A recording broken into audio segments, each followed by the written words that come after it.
Hashimoto thyroiditis and grave disease, ये दो auto immune diseases, लेकिन अफेक्ट करते हैं सिर्फ थायराइड ग्लैंड को, मतलब एक ग्लैंड और दो ऑटो इम्यून डिसऑर्डर। यानी कि हाशिमोटो थायराइडाइटिस मतलब वजन का बढ़ना, और ग्रेव डिसीज यानी कि वजन का घटना, यानी कि सूख के इंसान कांटा बन जाना। ये दोनों ऑटो इम्यून डिसीजेस है और आज हम उसी के ऊपर बात करने वाले। मैं हूं डॉक्टर शैलेश संचेती, आपका अपना एमडी एडवांस होम्योपैथ। तो दोस्तों, पहले बेसिक जानते हैं। Hashimoto thyroiditis and grave disease, ये बीमारियां थायराइड ग्रंथि से रिलेटेड है। थायराइड यानी यहाँ पे जो लोकेटेड होती है उसी को थायराइड ग्रंथि बोलते हैं। थायराइड ग्रंथि का शरीर में काम क्या है?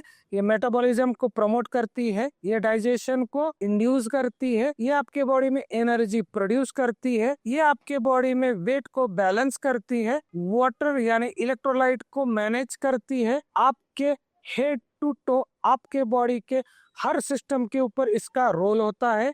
ये आपको एनर्जी प्रोड्यूस करनी है, ये आपको ड्रेन करना है। ये सब कुछ कार्य इस थायराइड यानी कि बटरफ्लाई मार्क ग्लैंड के हाथ में होता है। ये उसका बेसिक फंक्शन है, जो कि thyroid gland thyroid hormone secrete यानी टीएसएच हार्मोन ज्यादा सिक्रेट हो गया तो उसको बोलेंगे हाइपोथायराइडिज्म, जिसके अंदर बंदा मोटा हो जाएगा।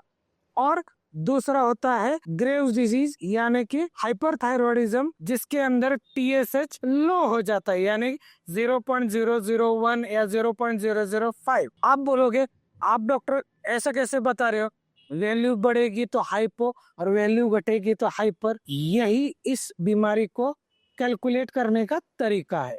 यानी कि हाशिमोटो थायराइडाइटिस मतलब टीएसएच का वैल्यू बढ़ना, ग्रेव्स डिसीज यानी कि टीएसएच की वैल्यू घटना, हाशिमोटो थायराइडाइटिस यानी ओबेस मोटापा, ग्रेव डिजीज यानी सूखा हुआ लकड़ी जैसा पतला बंदा। अब सबसे पहले बात करेंगे ग्रेव्स डिजीज की।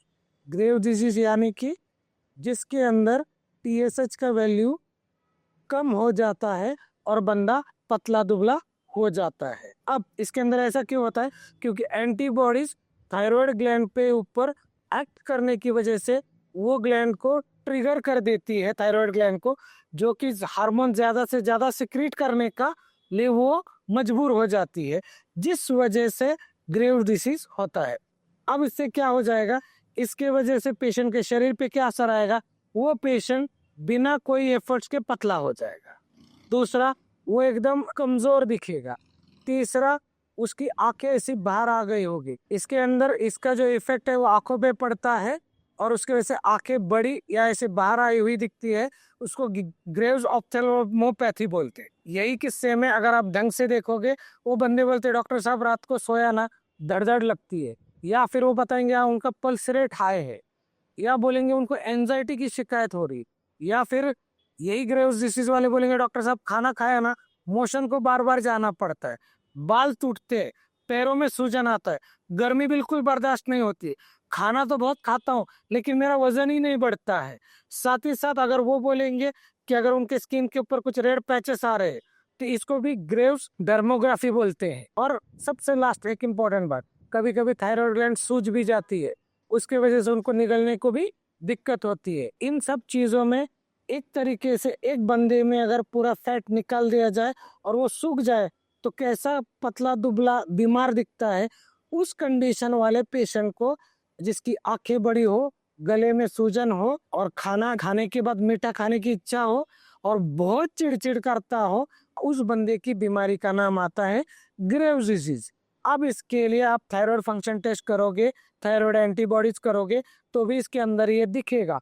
लेकिन सबसे पहली बात, क्लिनिकली अगर आपको समझ में आता है तो रिपोर्ट आपका भले कुछ भी कह ले, उसका इतना इम्पोर्टेंस नहीं है, क्योंकि आपका प्रेजेंटेशन ही सब कुछ बताता है। अब समझते हैं हाशिमोटो थायराइडाइटिस को, यानी कि सेम ग्रेव डिसीज के पूरा उल्टा हो जाएगा।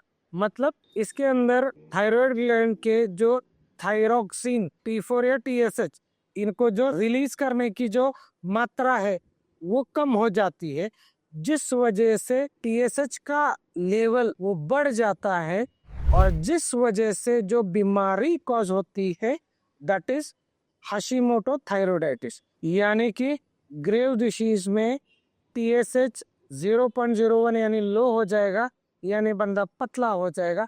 हाशिमोटो में थायराइड का वैल्यू, TSH का वैल्यू बढ़ जाएगा, यानी बंदा मोटा हो जाएगा।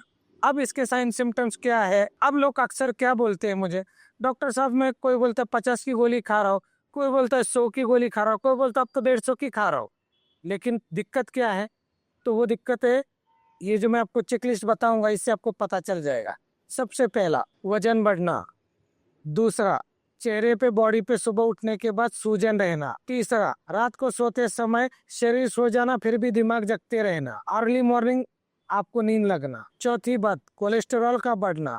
पांचवी बात, पीरियड्स अप डाउन होना, यानी कि कभी कभार बहुत ज्यादा अंग पे से जाता है या कभी कभार बिल्कुल फ्लो होता नहीं है। अगला सिम्टम है लेग में जो काफ मसल्स है उसमें मसल्स में पेन होना। नेक्स्ट सिम्टम है मेमोरी वीक होना। नेक्स्ट सिम्टम है द्विधा मनस्थिति यानी डुअल माइंडेडनेस रहना या कंफ्यूजन रहना। साथ ही साथ निगेटिविटी बहुत बार रहना।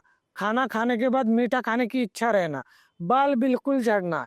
स्किन का टेक्सचर खत्म हो जाना।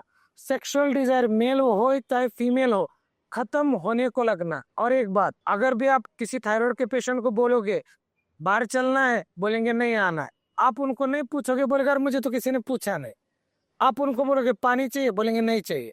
आपने अगर उनको नहीं पूछा, बोलेगा मुझे किसी ने पानी पूछा नहीं। मतलब उनको ये खुद को ही नहीं पता होता उनको चाहिए क्या।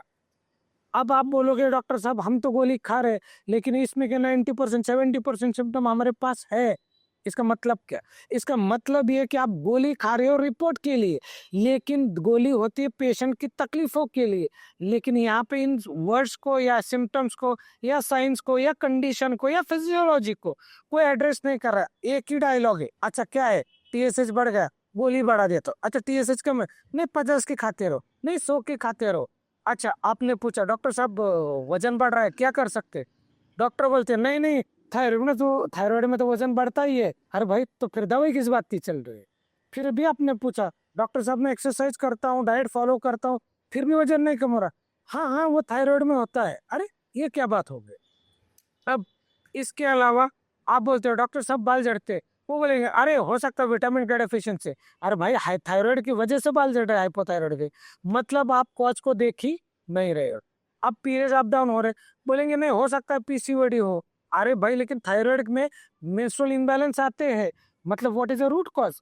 Root cause is a hypothyroidism which is actually called as Hashimoto thyroiditis.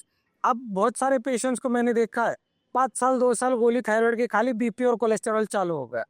जैसे मैंने पहले बोला, कोई भी थायराइड हो, हाइपर थायराइड हो, हाइपोथायराइड हो, ग्रेव डिसीज हो, चाहे हाशिमोटो हो, what ever it may be, इसके अंदर आपका मेटाबॉलिक अफेक्ट होगा। Because thyroid gland is a metabolic condition producing gland, मतलब उसका मेटाबॉलिज्म पे रोल है। अगर वो ग्लैंड बीमार पड़ेगी तो आपके मेटाबॉलिज्म को अफेक्ट करेगी। मतलब अगर आपको हार्ट का इशू आ रहा है, कोलेस्टेरॉल आ रहा है, मतलब आपका थायराइड को तकलीफ है, तो दवाई थायराइड को चाहिए। लेकिन डॉक्टर किस बात को दे रहे? डॉक्टर दे रहे ये कोलेस्टेरॉल की गोली ले लो। अच्छा आपको पल्स ज्यादा बढ़ रहा है क्या? ये गोली ले लो, इससे आपकी पल्स कम हो जाएगी। और एक काम करना, इससे BP बढ़ रहा है क्या? ये BP की गोली ले लो। अच्छा मेमोरी वीक है, तो एक काम करता है ब्रेन टॉनिक देता हूँ। भाई विंडो शॉपिंग की आवश्यकता नहीं है, यहाँ पे जरूरत है रूट कॉज को हिट करने की। And that is why doctor Shailesh Sancheti advance homeopathic clinic Pune, यहाँ पे हम रिपोर्ट के साथ पेशेंट को भी देखते हैं, क्योंकि रिपोर्ट पेशेंट का है। अगर मान लीजिए आपने आपके भाई का रिपोर्ट खून दिया और आपका नाम लिखा, तो फिर क्या रिपोर्ट को ही दवाई देंगे क्या? इसका मतलब डॉक्टर की जिम्मेदारी नहीं है क्या पूछने की कि आपको क्या तकलीफें हो रही? लेकिन कोई पूछता है क्या? बिल्कुल नहीं पूछते। सिर्फ रिपोर्ट देखेंगे, आई सस्पेक्ट रखेंगे, बढ़ गया है, गोली बढ़ा के देता हूँ। अरे कम हो गया है, गोली खाते रहो। और आप जब सवाल पूछते हो कब तक चलेगा, नहीं अब ये तो आखिरी दम तक ही चलेगा। ऐसा क्यों भाई? Moral of the story is, grave disease हो, again auto immune disease, Hashimoto thyroiditis हो, ऑटो इम्यून डिजीज, अगर ऑटो इम्यून डिजीज को ट्रीट नहीं करोगे तो वो जो बोल रहे फिर वो ही सही है, लाइफ टाइम गोली खाओ। क्योंकि they are not treating the patient, they are treating the report. देखिए मैं किसी के अगेंस्ट बोलने के लिए नहीं हूँ, लेकिन रियलिटी चेक कभी तो करना पड़ेगा। 10 10 साल 20 20 साल गोलियां खा रहे, फिर भी 1 से 7 4 बीमारियां हो गई, यहाँ तक कि थायराइड कैंसर तक स्टोरी पहुंच गई, जिंदगी खराब हो गई, लोगों का मेमोरी लॉस हो गया, यहाँ पे कोलेस्ट्रॉल की वजह से हार्ट अटैक आ गया, यहाँ पे वजाइनल ड्राइनेस और मूड स्विंग्स और चिड़चिड़े की वजह से रिश्ते टूट गए लोगों के। फिर भी हम जग नहीं रहे, क्योंकि हमको कैसा 4 फ्रेंड्स मिलते, मैं 50 की खाती हूँ, तू 10 की खाती है, वो 100 की खाती है, वो 150 की। What is going on boss? Competition नहीं है, करेक्शन की आवश्यकता है, and for that correction we are here. देखिए, भले वीडियो लंबा हो रहा है, लेकिन आपके फायदे के लिए हमने ये जो मिशन स्टार्ट किया है कि हम पूरे वर्ल्ड के लोगों के अंदर ऑटो इम्यून डिजीज के बारे में अवेयरनेस, एजुकेशन, और जहाँ पे जरूरत है और जहाँ पे जो लोग समझ रहे हैं उनको ट्रीट करके उनको इन चीजों से सही करने की हम कोशिश हमेशा करते रहें। So hope you guys you are getting what I mean to tell you all about this. अब इसको डायग्नोस कैसे करते हैं? अक्सर मैं देखता हूँ कि लोग क्या करते हैं, TSH लेके आते हैं। भाई TSH पढ़ के या TSH नॉर्मल देख के फायदा नहीं है, पूरा रिपोर्ट कीजिए, T3 T4 TSH, पहली बात। दूसरा, आपको काम मिस गाइड हो रहा है या मिसलीड हो रहे हैं, वो मैं बताता। एंटी थायराइड एंटीबॉडीज, इस टेस्ट को जरूर करवाइए, और आप ये देखिए कि वो एंटीबॉडीज का वैल्यू क्या है, और अपने डॉक्टर को पूछिए कि TSH को नॉर्मल कर रहे ठीक है, आप ये एंटी थायराइड एंटीबॉडीज के जो TP180 है इसको नॉर्मल करने के लिए कुछ कर सकते हैं क्या? तब आपको सही जवाब मिलेगा कि आपको ट्रीट कर रहे हैं या आपको मेंटेन करके एक तरीके से दवाई देके रिपोर्ट को ट्रीट कर रहे हैं, आपको नहीं ट्रीट कर रहे। इसके अंदर आप और एक टेस्ट आता है ANA ब्लड, इसको भी कर सकते हैं, जहाँ पे आपके बॉडी में ऑटो इम्यून डिसऑर्डर्स पता चलते हैं। लास्ट इंपॉर्टेंट बात, जैसे मैं हमेशा कहता हूँ कि ऑटो इम्यून डिसऑर्डर्स में वायरसेस का बहुत इंपॉर्टेंट रोल है, तो इसके अंदर बहुत सारे वायरसेस आते हैं।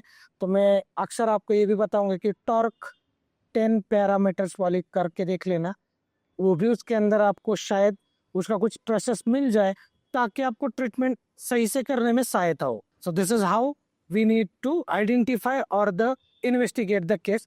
साथ ही साथ आप थायराइड सोनोग्राफी करके भी देख सकते हो, ताकि थायराइड ग्लैंड स्मॉल हो गई है, स्वेल हो गया है, इन्फ्लेमेशन हो गया है, नोड्यूल्स आ गया है, मल्टी नोड्यूलर ग्वाइटर आ गया है, ये भी चीजें पता चलती है।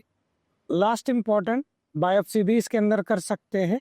FNAC करने से अगर कोई कैंसरस प्रोग्रेस आ रहा है तो उसको भी आप डिटेक्ट कर सकते। कन्वेंशनल मेथोडोलॉजी यानी कि जो आमतौर पे लोग दवाई लेते हैं, तो वो दवाइयों में मेरा एक ही अनुभव रहा है कि थायराइड अगर हाइपर थायराइड यानी कि ग्रेव डिजीज है तो आयोडीन के शॉट्स देंगे या फिर न्यूमरकेजोल नाम की गोली दे देंगे। लेकिन हाँ, उसमें शायद थोड़ा बहुत चेंज होता है, लेकिन एज आई सेड कि वो रूट कॉज ट्रीट नहीं करती, यानी कि फिर से आपके एंटीबॉडीज को कम नहीं करती। दूसरी बात, जो हाशिमोटो थायराइडाइटिस है उसके अंदर HRT यानी हार्मोन रिप्लेसमेंट थेरेपी देते हैं, मतलब जो वैल्यू कम है उसकी गोली दे दो भाई, लेकिन गोली से फिर से मैं बोला TSH रिपेयर हो जाएगा, T4 T3 का क्या, और उसके अलावा जो आपकी थायराइड एंटीबॉडीज है वो अप डाउन होती है, उसका क्या।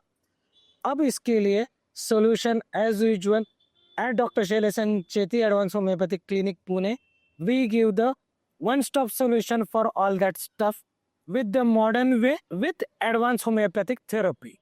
So अगर आपको Hashimoto thyroiditis and grave disease, इस ऑटो इम्यून डिजीज के बारे में कोई भी शंका है, कुछ भी डाउट्स है, या फिर आप कुछ जानने की इच्छा रखते हैं, हमें ज़रूर लिखें। दूसरी बात, अगर वीडियो अच्छा लगे हो तो लाइक शेयर सब्सक्राइब ज़रूर करें, अपने दोस्तों के व्हाट्सएप ग्रुप में भी शेयर करना बिल्कुल ना भूलें। Thank you so much for watching. Thank you.